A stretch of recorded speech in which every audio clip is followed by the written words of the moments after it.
अस्सलामुअलैकुम। जी स्टूडेंट्स, कैसे हैं आप? उम्मीद है कि आप सब लोग खैरियत से होंगे। जैसा कि हम सब जानते हैं कि कोरोना वायरस की वजह से गवर्नमेंट ने 5 अप्रैल तक तमाम स्कूलों को बंद करने का ऐलान कर दिया है। तो इस वजह से स्टूडेंट्स बड़े खुश नज़र आ रहे हैं। तो मैं अपने स्टूडेंट्स को ये बताना चाहता हूँ कि बेटा, ये कोई खुशी वाली बात नहीं है, ये एक ख़तरनाक सूरत हाल है।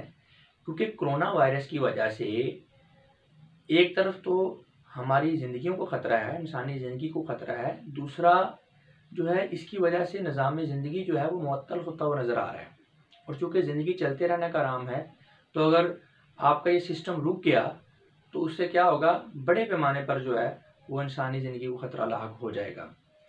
और दूसरा, जो जैसे हमारा मुल्क है जो कि पहले ही इकनॉमिक क्राइसिस से गुज़र रहा है, तो हमारे लिए तो मुश्किलात ज़्यादा बढ़ गई हैं। क्योंकि जो है हमारी इकॉनमी जो है वो मज़ीद जो है वो ख़राब होगी, ठीक है, क्योंकि कारोबार रुक रहे हैं और जो है महंगाई बढ़ने का ख़तरा है। इस तरह के और बहुत सारे मसाइल हैं। तो अल्लाह पाक से हमें सुबह शाम बल्कि हर वक्त इस्तग़फ़ार करनी चाहिए और बहुत सारी दुआ करनी चाहिए कि अल्लाह पाक ना सिर्फ हमारी कौम को बल्कि पूरी दुनिया के इंसानों को इस आज़माइश से निकालें, आमीन।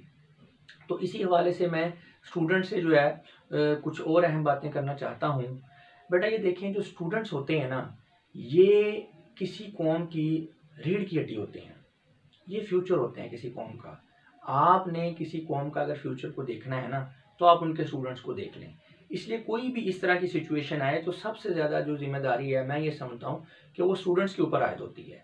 तो अभी ये भी एक हमारी कौम आजमाइश की घड़ी से गुजर रही है कोरोना वायरस की वजह से। तो उसमें स्टूडेंट्स पे ज़्यादा जिम्मेदारी ही आयद होती है। तो आपकी पहली जिम्मेदारी बेटा ये है कि आपको अच्छी तरह से पता होना चाहिए कि कोरोना वायरस क्या है, ये किस तरह से फैलता है और इससे किस तरह से बचा जा सकता है। इस हवाले से मैं इसके बाद एक वीडियो जो है वो लॉन्च कर रहा हूँ, जिसमें डिटेल आपको कोरोना वायरस के बारे में रहनुमाई की जाएगी। तो वो आपको पता होना चाहिए और उसके हवाले से आपने दूसरे सब लोगों को भी गाइड करना है। जो आपके घर वाले हैं, इर्द गिर्द मोहल्ले वाले में जो लोग ज़्यादा पढ़े लिखे नहीं हैं, जिनको अवेयरनेस नहीं है, या मीडिया के साथ जो ज़्यादा जिनका वास्ता नहीं, तो उनको भी आपने अवेयर करना है और इर्द गिर्द आपने नज़र रखनी है।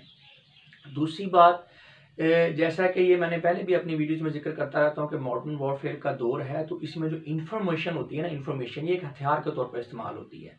आज के दौर में कोई ये आपका कन्वेंशनल जो हथियार होता है ना, ये बम वगैरह, ये इतना नुकसान नहीं पहुंचा सकते किसी कंट्री को जितना कि एक अफवाह या जो गलत इन्फॉर्मेशन है वो पहुंचा सकती है। तो इस तरह की सिचुएशन में मुल्क दुश्मन अनासर जो हैं वो भी सरगर्म हो जाते हैं और वो तरह तरह की अफवाहें फैलाते रहते हैं, तो जिससे जो है वो मायूसी फैलती है आवाम के अंदर।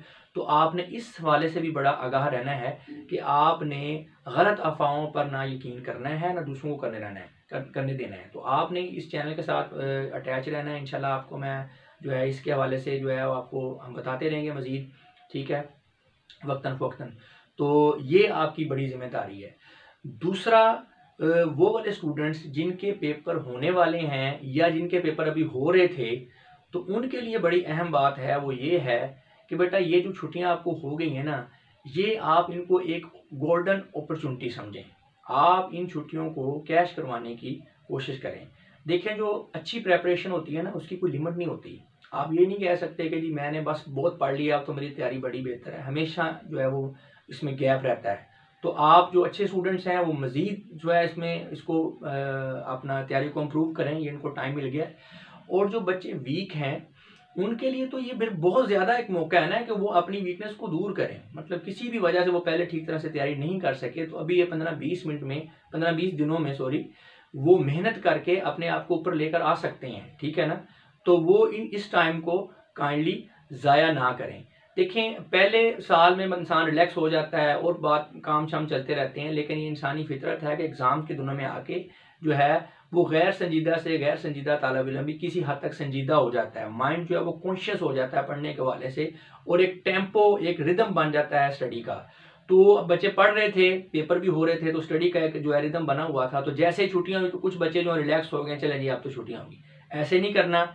आपने यही समझना है कि अभी पेपर आपके हो रहे हैं, तो आपने उसी रिदम को लेकर चलना है और अपनी जो स्टडी है उसको कंटिन्यू करना है, ताकि आपको इन छुट्टियों का फ़ायदा हो बजाय इसके कि आपको नुकसान हो। तो यही मैं गुजारिश स्टूडेंट्स के साथ करना चाहता था। नेक्स्ट वीडियो में मैं आपको कोरोना वायरस के बारे में बताऊंगा। तब तक के लिए अपना बहुत सारा ख्याल रखिएगा। खुदा हाफिज।